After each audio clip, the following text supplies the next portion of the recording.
మరి విష్ణుప్రియ మీద అభిప్రాయం ఏంటి మీకు? అంతే ఓన్లీ ఎంటర్టైన్మెంట్ గేమ్ పరంగా అయితే గేమ్ అంటే తను ఎక్కడ బ్రెయిన్ యూజ్ చేయాలి, ఎక్కడ యూజ్ చేయాలి, దాన్ని బట్టి తను కూడా ప్రయారిటీ అని చూపిస్తుంది కదా. యష్మి ప్రేరణ వాళ్ళు బాగానే ఆడుతున్నారు.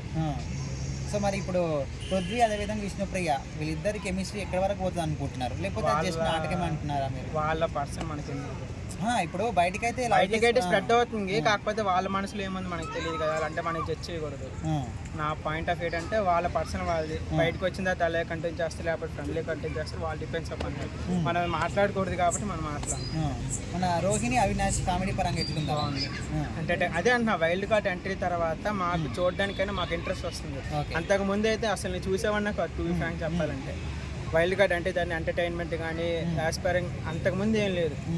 ఓపెన్ చెప్తాను, అంతకుముందు అంటే ఏం లేదు, అంటేనే ఏం లేదు. ఇప్పుడైతే ఎంటర్టైన్మెంట్ చాలా బాగుంది, చూడడానికి ఇంట్రెస్ట్ వస్తుంది.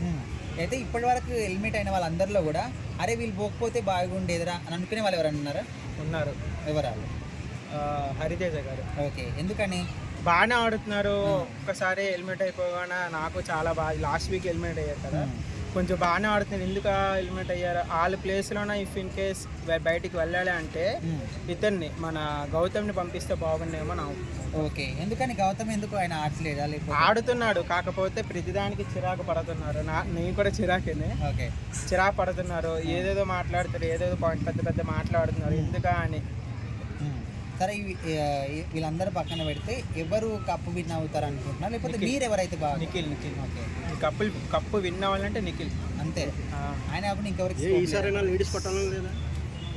లేదన్న, అంటే ఇప్పుడు ఏం పరంగా చూసుకున్నట్లయితే లేడీస్ కంటే అంటే కప్పు కొట్టే అంటే ఛాన్సెస్ లేదు. అంటే విష్ణుప్రియకి బయట బాగా సపోర్ట్ చేస్తున్నారు, సపోర్ట్ ఉన్నా కానీ గెలిచే ఛాన్సెస్ చాలా తక్కువ.